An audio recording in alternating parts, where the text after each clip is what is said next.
Tonight's guest speaker, I am really excited to hear from. Her name is Claire O'Connell, and she is the head of sales of Facebook New Zealand. It's really exciting to be here tonight to speak to SMBs because obviously you're a really core part of our business.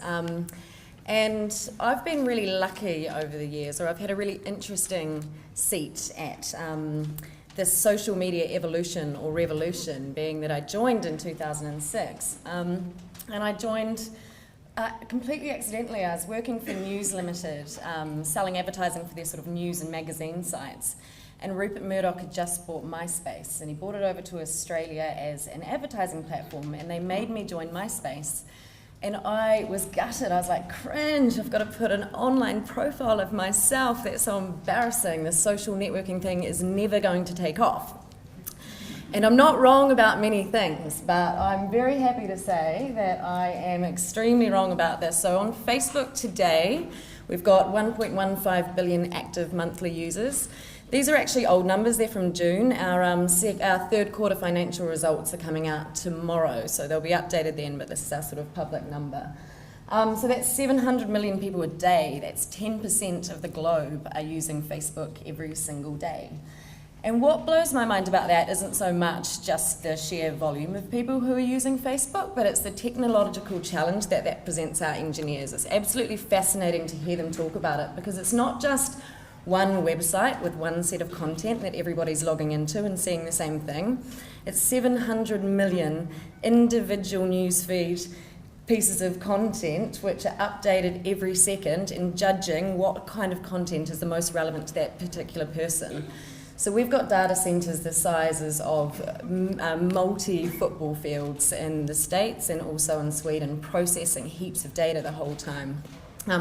So there's about 350 million photos uploaded a day to Facebook, and this weekend, which is just after Halloween, that will go to 1 billion photos a day. So if anyone has any relevant type of businesses where you could do like a Halloween photo competition on Facebook, it's a really good time to sort of try and action that this weekend, because we love to dress up and we like to share photos of ourselves dressing up as well.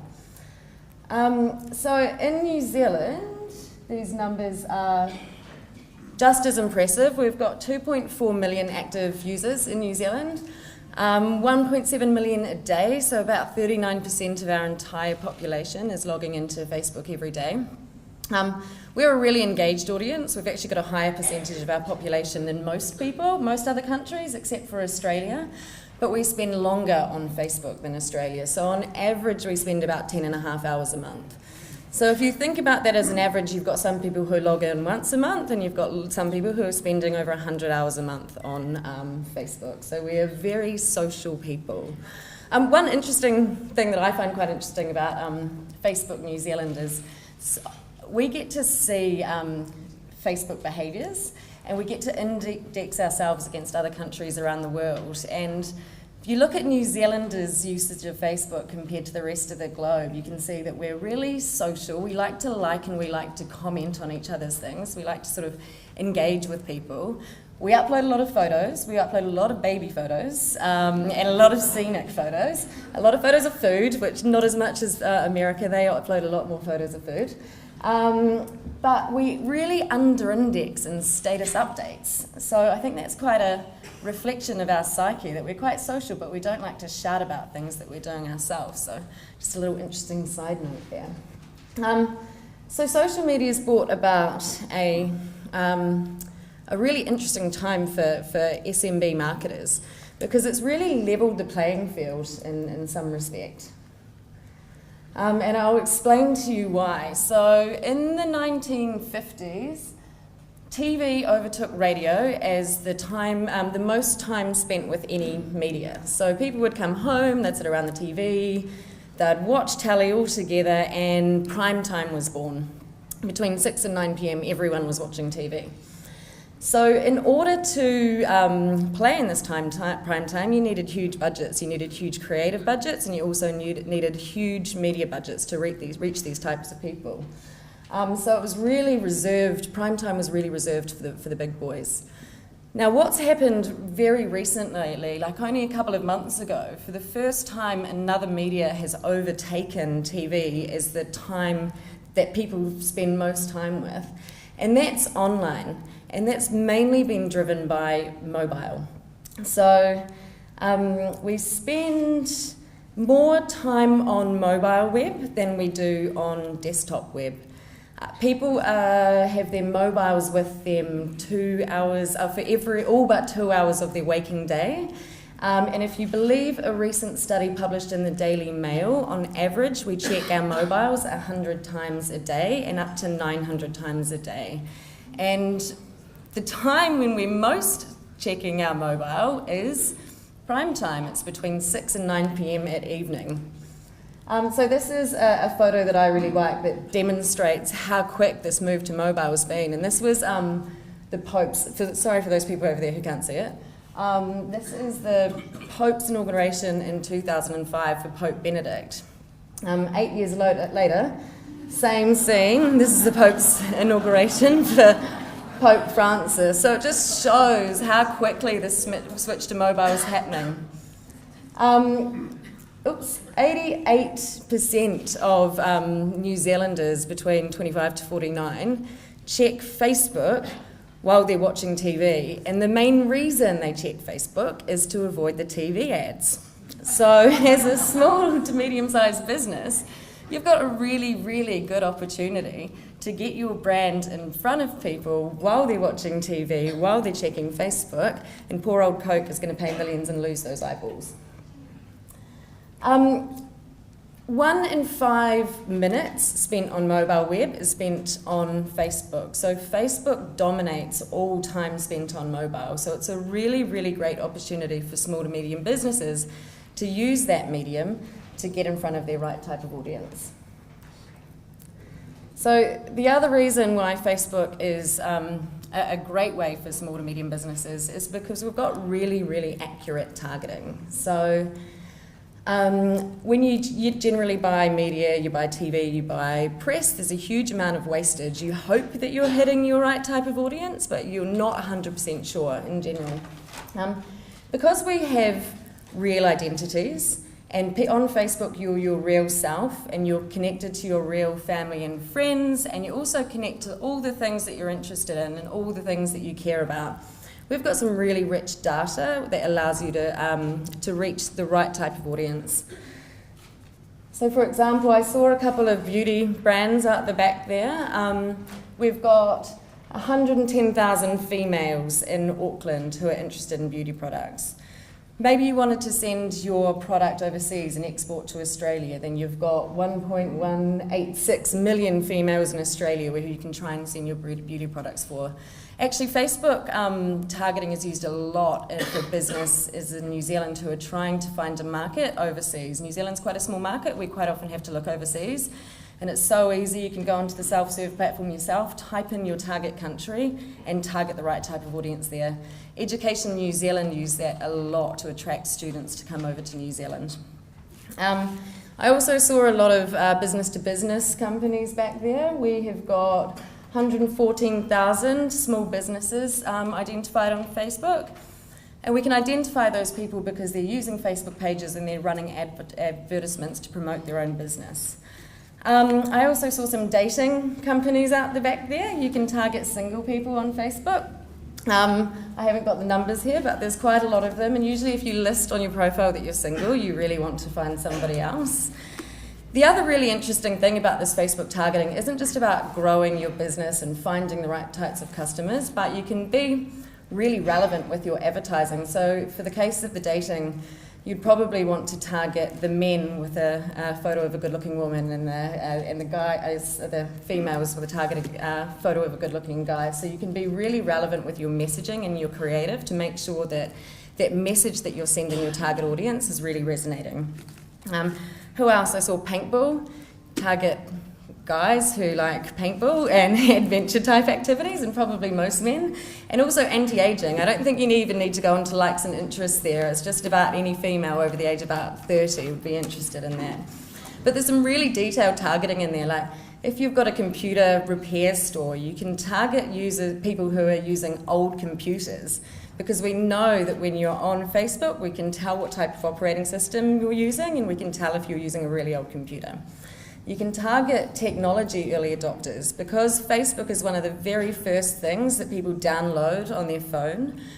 We monitor all of the big technology launches like the iPhones and the Androids, and we know that if you switch within the first 30 days, you're most likely to be somebody who's really interested in new technologies. So we've got a category in there for you to target as well. So pinpoint targeting allows you to grow your business, find the right customers, and really cost efficiently as well because there's no wastage for you. So the third real advantage about social media marketing, why it's really effective for all businesses, is word of mouth. So we all know that word of mouth is the most effective form of targeting. And Nielsen publishes a study every couple of years about trust in advertising and how do people feel about advertising, and consistently trust in traditional forms of advertising is going down, so your TV advertising and your print advertising. Trust in word of mouth is going up. This stat always amuses me somewhat because it means that there's 8% of people out there who have got rubbish friends and family that they don't trust, but still it's at 92%, it's a pretty high level. So one of the really unique advantages that we have at Facebook, which you don't get with hardly any other media, is that you are connected to your friends and family. So in Facebook there in New Zealand, the average person has 250 friends. That grows the younger you go, and the older you go, it generally goes down. But on average, we've got 250 friends on Facebook. So there's a few people there going, we don't have that many. So for every fan that you get on your page, or every person who connects to your business, you have the potential to reach 250 other people within New Zealand who are hopefully going to be talking positive things about your business. We've also made it really easy for advertisers to really amplify this word of mouth. So whenever you run an advertising campaign, you're targeting your target audience. Any person who sees that ad, who also has a friend who is connected to your page, will see their friend's name in that advertising, and we just call that social advertising. And it works wonders. So we've done a lot of work around that into how that makes advertising more effective. And because you see a brand that's endorsed by your friend, you are twice as likely to recall that advertising. You're 160% more likely to associate the right type of message with that brand or business, and you're up to 4 times more likely to want to purchase that business or to want to discover more about this business. So word of mouth marketing, even though it's not the same as sitting down and having a conversation and a really strong endorsement, on Facebook, that power of word of mouth makes for much more effective marketing. The other thing, of course, is that it's relatively cheap. So in your goodie bags here, I hope you've all picked one up. You'll find a piece of paper with a code for $50 of Facebook marketing, Facebook ad money in there, and you'll also find some instructions about how to use it. And for $50, you should be able to reach about 20 or 30,000 people within your target audience. Dave at the bar told me before I should have bought Whittaker's chocolate, like the Whittaker's guy a couple of weeks ago. He said nobody would be very impressed with advertising money, but I hope you'll like it and make use of it. The other thing is that production budgets are really cheap. You actually don't need any. All you need is good images or good content that you need to share. So it makes actually advertising extremely cheap. You don't need designers or anything if you don't need them. So a really good example of this is actually Pim's, not a small business at all. They were actually a really big business, but with a really big creative budget cut last year. They basically had no creative budget to run any online advertising. So the marketing team just got really creative, and they just took their phone and took beautiful photos of their product out in the sun, people enjoying Pim's, and they used Instagram to filter it, and they used that for their entire marketing strategy over the summer. And throughout that campaign, they actually attracted 15,000 new buyers and got a return of 5 to 1 on their advertising media spend. So it just shows that you don't need big creative budgets to really have impact. And imagery on Facebook is the most important thing that you can use in order to engage your customers and to attract new customers. Photos is the #1 activity on Facebook outside of newsfeed. It's what people engage with. So that's what makes it a really easy playing field for SMBs now. You've got great scale, you've got people checking Facebook when they're not on TV, you've got great targeting, and it's also really cost effective. And we're about to make it slightly better. So we've got a couple of new tools coming out which were specifically aimed at the SME market. And the first one is Shutterstock. So I just spoke about the importance of images. Images are really, really important when you're running creative advertising campaigns. And we've just partnered with Shutterstock, which has a library of millions and millions of images, stock images, and they're going to be available within our Ads Create tool for anybody for free. So you no longer need to license Shutterstock images for your creatives. The second thing that we're launching is a really, really interesting proposition, and it's been around for probably about 10 months, but it's mainly been reserved for the bigger businesses because you needed to use special tools for it, and it wasn't available in our public ad serving tool, but it's a tool called Custom Audiences. And what custom audiences do is allow you to find your offline customers on Facebook. So most businesses will have a database of some type. It might be for the dating sites, we've got a database of people who are still looking for love, we've got a database of people who have found love, whatever it is.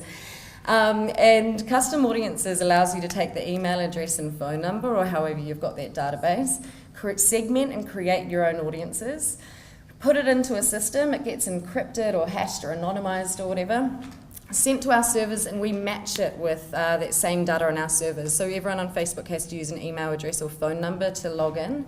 So we get a really high match rate. So most of the time with customer databases, provided you've got personal email addresses and not business, we get a match rate of around about 80% on average in New Zealand. So it allows you to target your current customers. It allows you to target lapsed customers, so people who signed up to your newsletter but haven't opened it for 6 months. It allows you to send special offers to your customers so you can find them on Facebook and keep them loyal. It also allows you to exclude your current customers. So if you're after a new database and you want people to register or sign up, or you're looking for new customers, you can make sure you're not wasting any of your media money by targeting people who are already in your database. It's a really, really good way to grow the fans on your page, because you're not just sort of trying to find them randomly. You actually know that these people are your customers, they're interested in your business, and they probably want to come to your page to hear from you. The second phase of this, which hasn't launched for SMBs yet, but it's coming, is finding lookalikes. And this is probably the most exciting part of it, because once you've got your database of customers, you really want to grow that and you want to find more people like them. So what we can do is run an algorithm on the users who are in your current customer base. And we look at thousands and thousands of data points like age, gender, location, what type of mobile phone do you use, when are you logging into Facebook, what are your likes and interests, all sorts of things like that. And we find the top 1% of people are in New Zealand most like them, or you can choose the top 5%. So that gives you another potential database of about between 25,000 and 125,000, depending on whether you're going for the really tight match or for the larger match.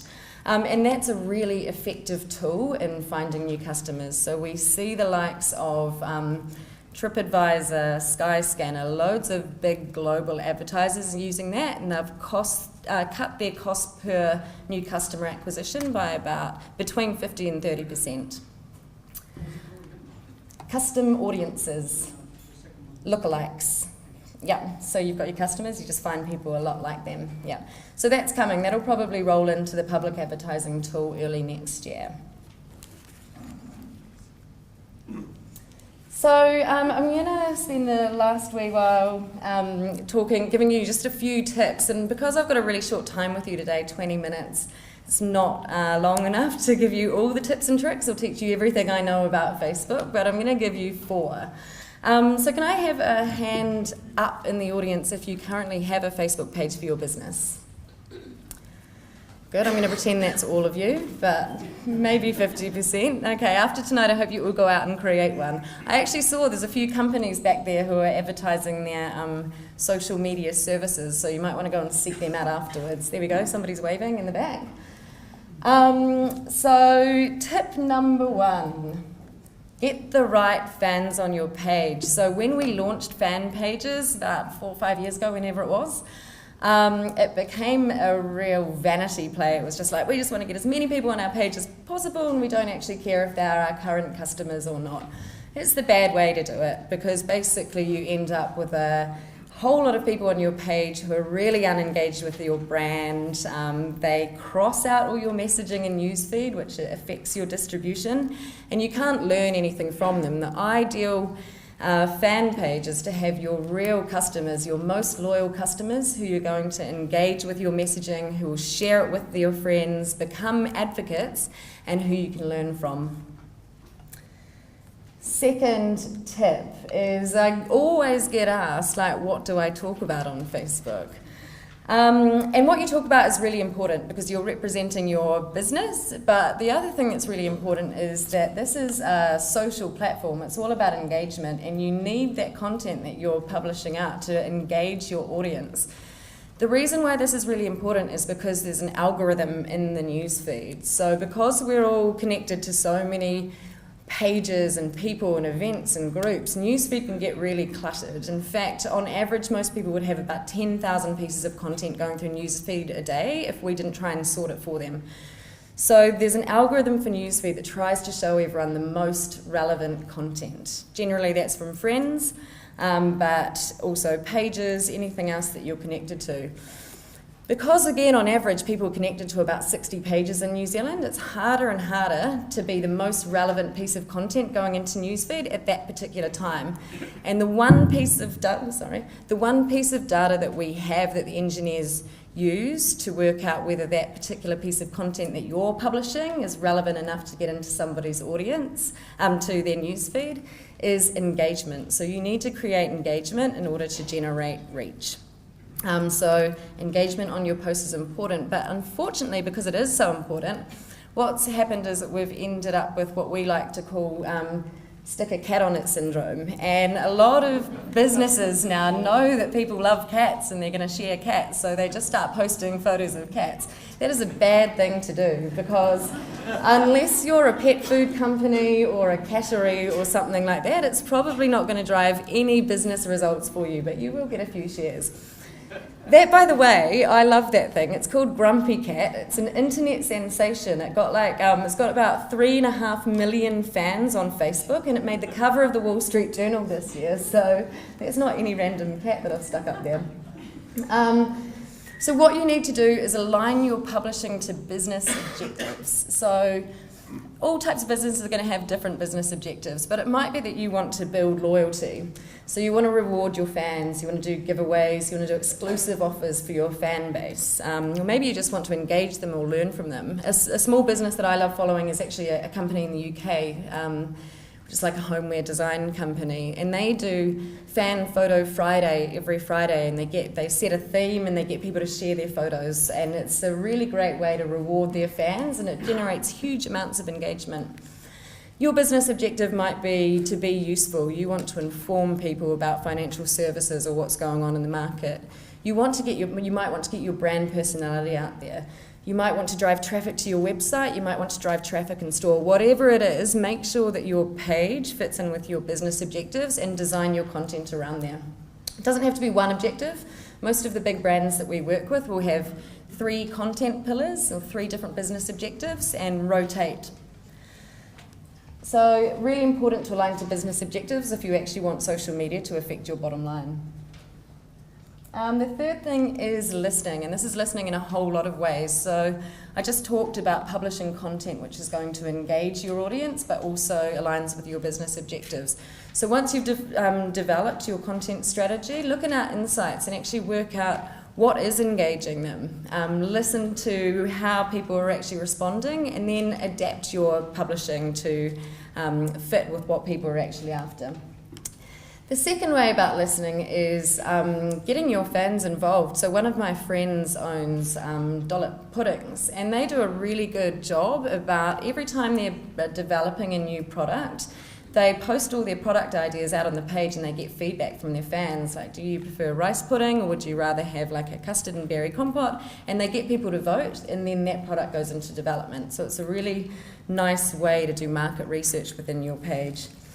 The other thing is it's just really handy to have that connection with your consumer. There's a lot of businesses out there who sell through third-party retailers and they never have a close relationship with their consumer, so they never actually learn about how people are feeling about their product. So it's nice just to be able to listen to how people feel about it, keep doing the good things, and take the bad if there's bad out there and make adjustments to your business.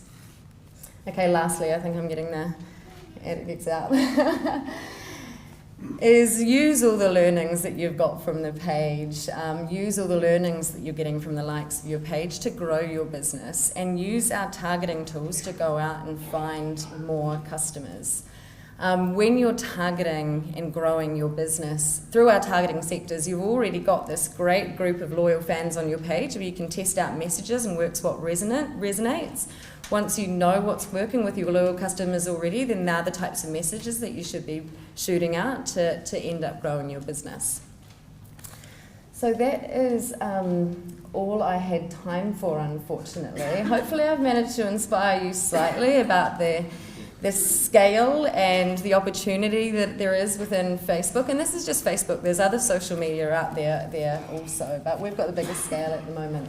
So what I do encourage you to do is, if you want more tips, is go to the Chamber of Commerce Facebook page, register for their newsletter. They are going to be, on a weekly basis, I'm going to be feeding case studies and tips through about small business success, and that's going to be going on their Facebook page and their blog and also in the newsletter as well, so sign up.